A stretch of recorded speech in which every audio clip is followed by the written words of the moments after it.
نحمده ونصلي على رسوله الكريم أما بعد فأعوذ بالله من الشيطان الرجيم.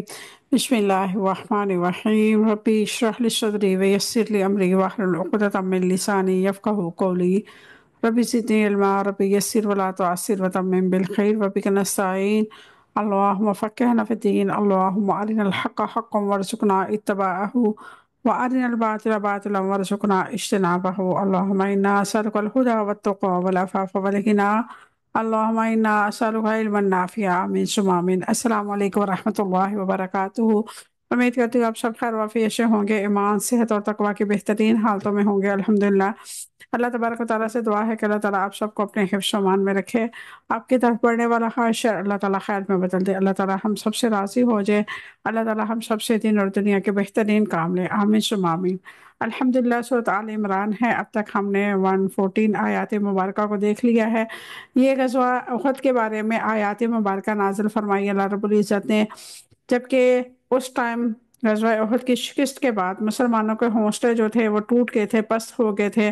تو اللہ تبارک و تعالیٰ نے انہیں تسلی دینے کے لیے یہ آیت مبارکہ نازل فرمائی کہ اگر تمہیں تکلیف پہنچی ہے تو غزوہ بدر میں تم لوگوں نے بھی ان کو تکلیف پہنچائی تھی، اور اس میں بہت ساری حکمتیں تھیں. سب سے بڑی حکمت یہ تھی کہ اللہ کے نبی کے احکامات پہ ہم اگر تھوڑا سا بھی اپنی مرضی شامل کریں گے، تھوڑی سی اپنی مرضی شامل کریں گے تو اللہ تعالیٰ اس کو قبول نہیں کرے گا اور جیتی ہوئی بازی ہار جائے گی.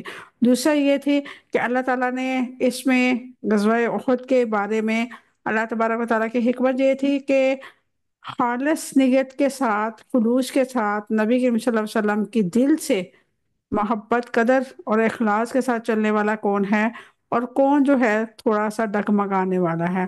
اور اللہ تبارک و تعالیٰ کی تیسری حکمت اس قرآن پاک میں یہ نازل فرمائی کہ بہت سارے تم میں سے شہید بنا دیا جائے، یعنی کہ ان کو رتبہ دیا جائے، اعلیٰ منصب پہ فائز کیا جائے.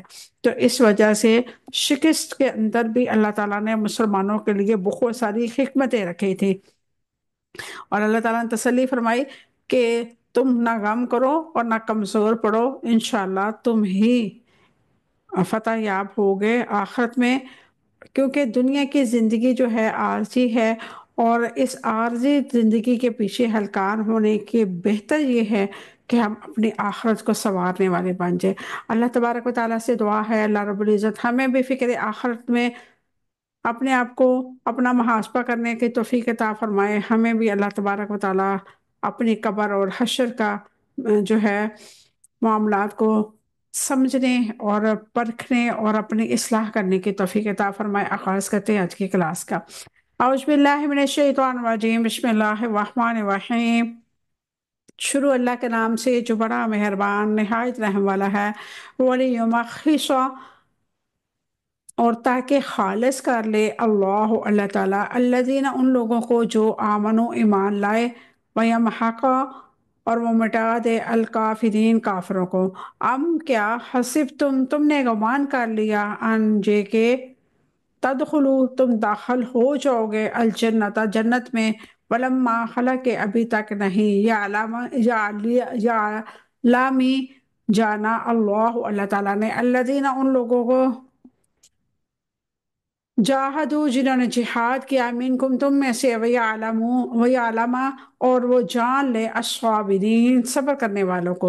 وَلَقَدْ، اور بلا شبہ یقیناً کنتم تھے تم تم تمنا کرتے تھے الموت موت کی من قبل اس سے پہلے ان یہ کہ تلقوہ تم ملو اس سے، فقد تو یقیناً رأیتموہ تم نے دیکھ لیا اس کو، وانتم اس حال میں کہ تم تنظرون تم آنکھوں سے دیکھ رہے تھے. وما، اور نہیں ہے محمد صلی اللہ علیہ وسلم الا مگر رسول ایک رسول، قد یقیناً خلط گزر چکے من قبلی ہی اس سے پہلے الرسول کئی رسول. افئن ماتا، تو کیا اگر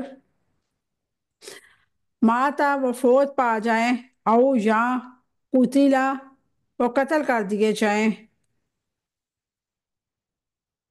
انقلبتم تو تم پلٹ جاؤ گے، علی اعقابکم اپنی ایڑیوں کے بل، ومئی اور جو شخص ینقلب پلٹے گا علی عقبیہ اپنی ایڑیوں پر فلن تو ہرگز نہیں یضر وہ نقصان پہنچائے گا اللہ اللہ تعالیٰ کو یضر اللہ وہ نقصان پہنچائے گا اللہ تعالیٰ کو شیئا کچھ بھی وسیجزی اور ان قریب جزا دے گا اللہ اللہ تعالیٰ شاکرین شکر کرنے والوں کو۔ یہ تھی آج کی آیت مبارکہ۔ اب دیکھتے ہیں اس کی مختصر سی تفسیر۔ وَلِيُمَحِّصَ اللَّهُ الَّذِينَ آمَنُوا وَيَمْحَقَ الْكَافِرِينَ تاکہ اللہ تعالیٰ ان لوگوں کو خالص کر دے جو ایمان لائے اور کافروں کو مٹا دے۔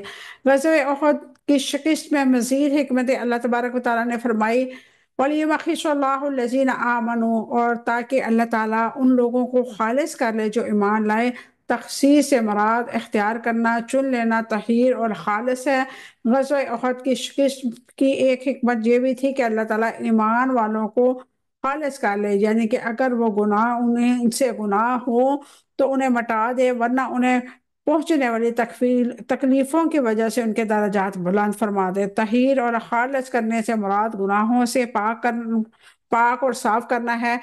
اللہ تعالیٰ نے اہل ایمان کو منافقین سے پاک کرتا ہے اور منافقین کو الگ ہو جاتے ہیں اور منافقین اور مومن کی پہچان کر لیتے ہیں۔ وَيَمْحَقَ الْكَافِرِينَ اور کافروں کو مٹا دے۔ غزوہ احد کی شکست کی یہ ایک حکمت یہ تھی کہ اللہ تعالیٰ کافروں کو مٹا دے۔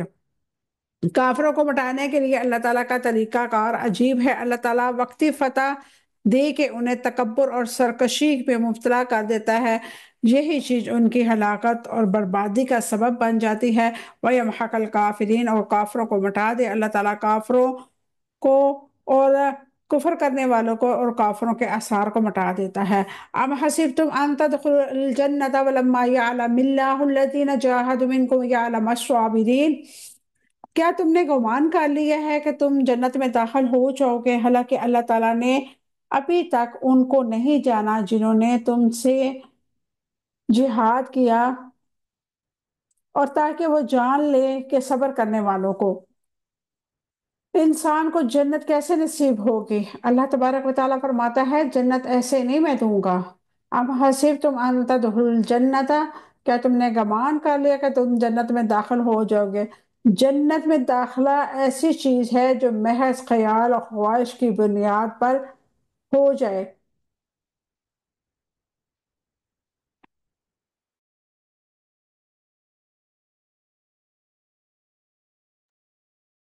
اللہ تبارک و تعالیٰ نے یہاں پہ ہمیں سمجھایا ہے کہ انسان جو سوچتا ہے نا، جیسے کہ ہمارا آج کل کے دور میں ہمارا مائنڈ کیا ہوتا ہے، ہم زندگی جو ہے نا یورپ والی جیئیں، یعنی کہ فل عیاشیوں میں فل انجوائے کریں زندگی کو، اور ہم جو مرنا ہمارا ہے، ہمارا مدینہ میں جا کے مرنا ہو، جنت البقیع میں ہمیں دفن کیا جائے، اور جب ہماری آنکھ کھلے قبر میں تو ہمارے سامنے اللہ تعالیٰ جنت رکھی ہو، لیکن عمل ہم کچھ نہ کریں۔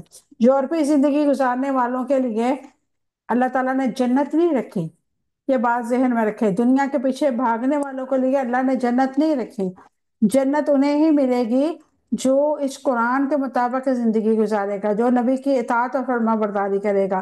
وَلَمَّا يَعْلَمِ اللَّهُ الَّذِينَ جَاهَدُوا مِنكُمْ وَيَعْلَمَ الصَّابِرِينَ حالانکہ اللہ تعالیٰ نے ابھی تک ان کو جانا ہی نہیں ہے جنہوں نے تم میں سے جہاد کیا، اور تاکہ اللہ تعالیٰ جان لے صبر کرنے والوں کو۔ اس آیت سے یہ پتہ چلتا ہے کہ اللہ تعالیٰ کی راہ میں آزمائشیں لازم ہیں۔ اگر ہم آزمائشیں نہیں آئیں گی تو کیسے پتہ چلے گا کہ مومن کون ہے اور منافق کون ہے اور ریاکار کون ہے اور دنیا دار کون ہے۔ اللہ تبارک و تعالیٰ کا قرآن کہتا ہے ام حسبتم ان تدخلوا الجنة ولما يأتيكم مثل الذين خلوا من قبلكم مستهم البأساء والضراء وزلزلوا حتى يقول الرسول والذين آمنوا معه متى نصر الله ألا إن نصر الله قريب کیا تم نے گمان کر رکھا ہے کہ تم جنت میں داخل ہو جاؤ گے، حالانکہ ابھی تم پر ان لوگوں جیسے حالات نہیں آئے جو تم سے پہلے گزر چکے تھے۔ ان کی تنگ دستی، ان کی تکلیفیں پہنچی، انہیں بری طرح ہلا دیا گیا، یہاں تک کہ رسول بھی اور وہ لوگ بھی جو ایمان لائے تھے کہہ اٹھے اللہ تعالیٰ کب مدد ہوگی؟ سن لو، یقیناً اللہ تعالیٰ کی مدد قریب ہی ہے۔ یعنی کہ اللہ کے راستے پہ استقامت کے ساتھ چلو گے تو سمجھ لے اگلا قدم تمہارا کامیابی کی طرف ہے۔ اپنے نفس کے اوپر پاؤں رکھو گے تو اگلا قدم انشاءاللہ جنت میں جائے گا، لیکن صبر کے ساتھ، استقامت کے ساتھ اللہ تعالیٰ کے بتائے ہوئے راستے پہ چلیں گے تو یہاں پہ مشکلات، پریشانیاں، تکلیفیں لازمی آئیں گے۔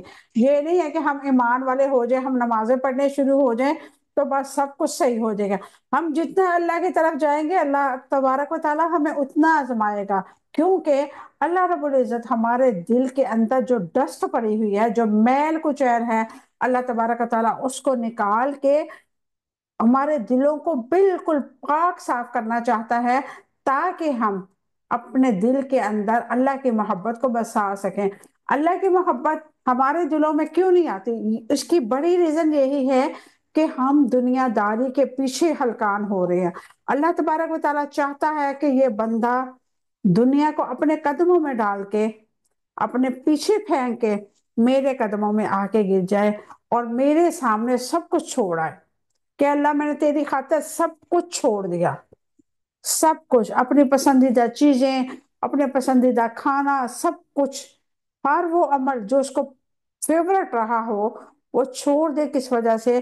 میرے رب کو یہ پسند نہیں ہے۔ اب دیکھیں ہم روزہ رکھتے ہیں، الحمدللہ رمضان کے روزے ہمیں یہ چیز سکھاتے ہیں کہ اللہ تبارک و تعالی کے ساتھ ہم نے کیسا معاملہ رکھنا ہے، اللہ کے ساتھ اللہ کے سے محبت کیسی رکھنی ہے۔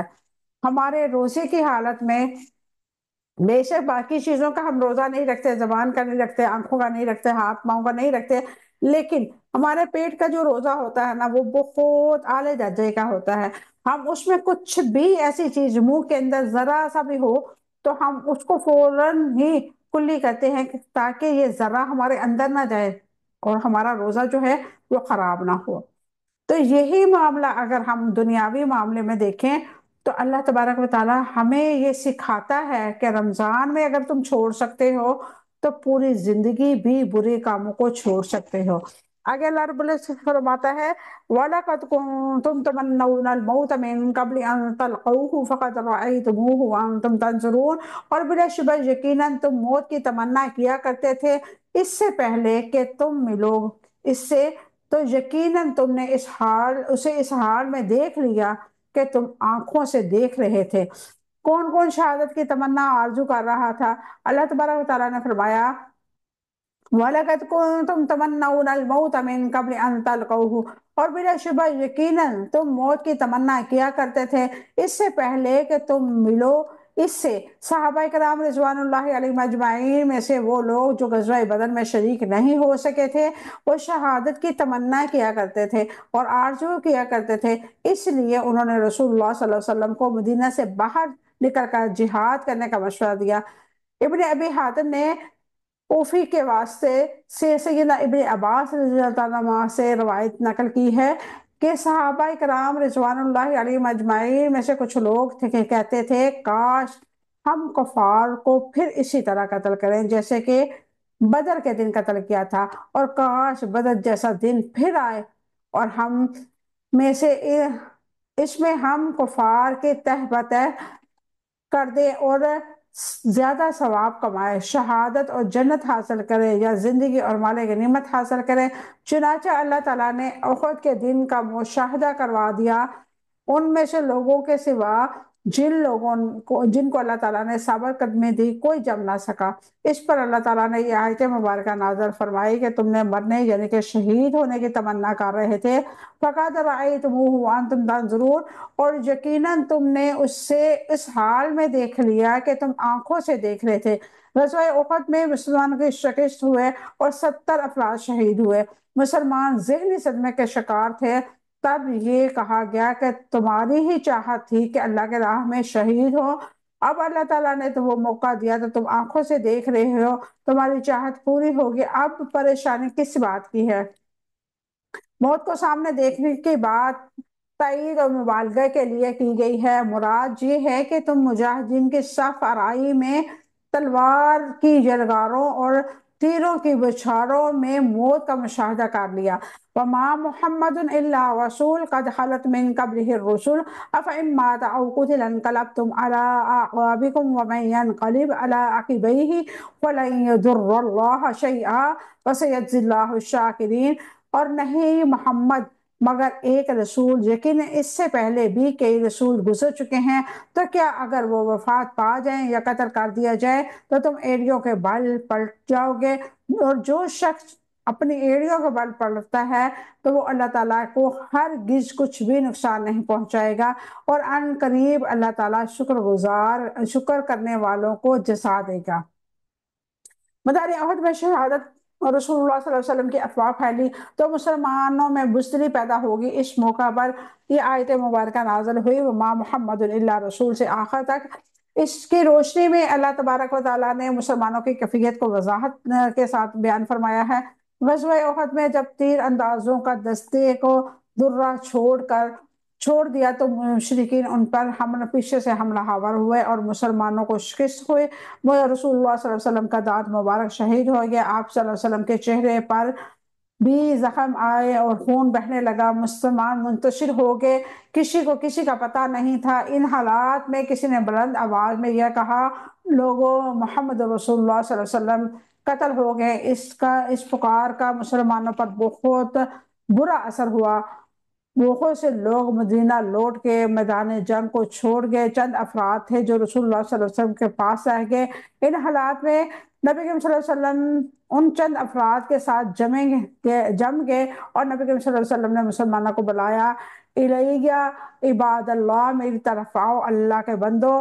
لوگ پھر سے جمع ہو گئے، اللہ تعالیٰ نے ان پر سکینت نازل فرمائی۔ اس واقعے کو موضوع بنا کے اللہ تعالیٰ نے موت اور زندگی کے بارے میں اہم وضاحت کی۔ وَمَا مُحَمَّدٌ إِلَّا رَسُولٌ، اور نہیں ہے محمد مگر ایک رسول۔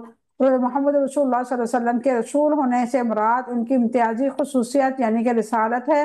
اس سے یہ مراد نہیں ہے کہ وہ بشری خصوصیات نہیں رکھتے، نعوذ باللہ من ذالک، خدا کے صفات رکھتے ہیں، بلکہ انہیں بھی موت نہیں آئے گی وغیرہ۔ وہ رسولوں میں سے کوئی انوکھے رسول نہیں ہے، بلکہ وہ ان جیسے رسولوں کی جنس سے ہیں جو اس سے پہلے گزر چکے ہیں۔ ان کی ذمہ داریاں اپنے رب کا پیغام پہنچانا، ان کے احکامات کا نفاذ تھا، اور وہ ہمیشہ بولنے زندہ رہنے والوں میں سے نہیں تھے۔ نہ ان کی بقا اللہ تعالیٰ کے احکامات کے اطاعت کے لیے کوئی شرط تھی۔ قد خلت من قبلہ الرسل، لیکن اس سے پہلے کئی رسول گزر چکے ہیں، اس سے پہلے بھی رسول گزر چکے ہیں جنہیں اللہ تعالیٰ کی طرف سے پیغام پہنچا کہ وہ وفات پا گئے ہیں۔ پہلے رسول آئے اور گزر چکے اور ہمیشہ نہیں رہے۔ أَفَإِن مَّاتَ أَوْ قُتِلَ انقلبتم عَلَىٰ أَعْقَابِكُمْ، تو کیا اگر وہ وفات پا جائیں یا قتل کر دیے جائیں تم اپنی ایڑیوں کے بل پلٹ جاؤ گے۔ احد کے میدان میں ایک شخص نے آواز دی کہ محمد رسول اللہ صلی اللہ علیہ وسلم قتل ہو گئے۔ یہ سنتا ہی بعض مسلمانوں کے ذہن میں یہ خیال آیا کہ اب مشرکین کے ساتھ جنگ کا کیا فائدہ ہے۔ یہ ذہنی تبدیلی تھی۔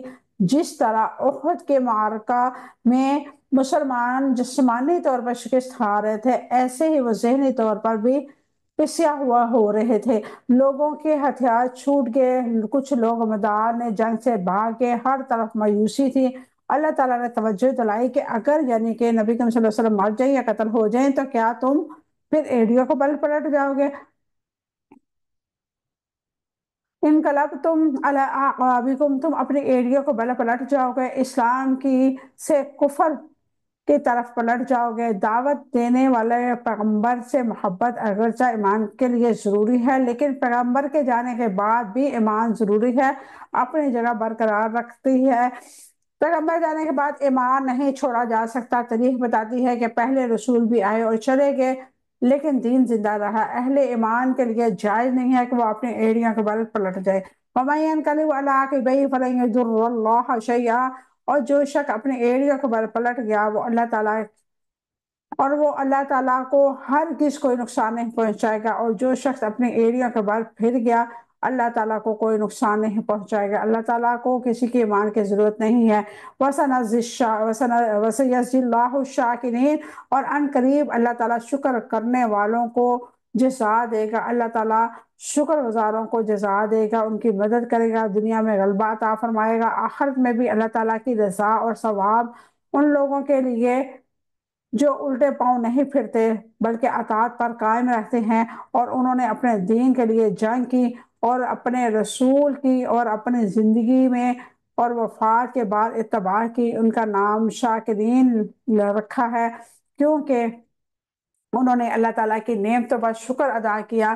اللہ تعالیٰ کی نعمتوں پہ شکر ادا کرنا بہت کم لوگوں کو نصیب ہوتا ہے، اتنے کم لوگوں کو کہ ہمارے پاس اللہ تعالیٰ کا دیا بہت کچھ ہے، اس کے باوجود ہم کیا کہتے ہیں کہ فلاں کو اللہ تعالیٰ نے اتنا دیا۔ اللہ تبارک و تعالیٰ نے جتنا دیا اس پہ شکر ادا کرے، اللہ رب العزت اسی میں برکت ڈال دے گا۔ کئی میں نے ایسے لوگ دیکھے ہیں کہ لاکھوں کروڑوں کی مالیت ہے اور پھر بھی وہ کہتے ہیں کہ ہمارے پاس تو کچھ بھی نہیں، حالات ہی بہت برے جا رہے ہیں، مارکیٹ ڈاؤن ہے، فلاں ہے، فلاں ہے، اور کچھ اتنے اللہ والے ہیں، اتنے اللہ والے ہیں کہ کچھ بھی نہیں ہے، پھر بھی کہتے ہیں الحمدللہ، اللہ کا شکر، اللہ نے بہت دیا ہوا۔ اور یہ جن کو سمجھ آ جاتی ہے نا، یقین کریں وہی شاکرین میں شامل ہوں گے۔ اللہ تبارک و تعالی ہمیں شاکرین میں شامل فرما دے۔ اللہ رب العزت ہمارا پڑھنا پڑھانا اپنی بارگاہ الہی میں قبول و منظور فرما دے، آمین ثم آمین۔ وآخر دعوانا الحمدللہ رب العالمین۔ السلام علیکم ورحمۃ اللہ۔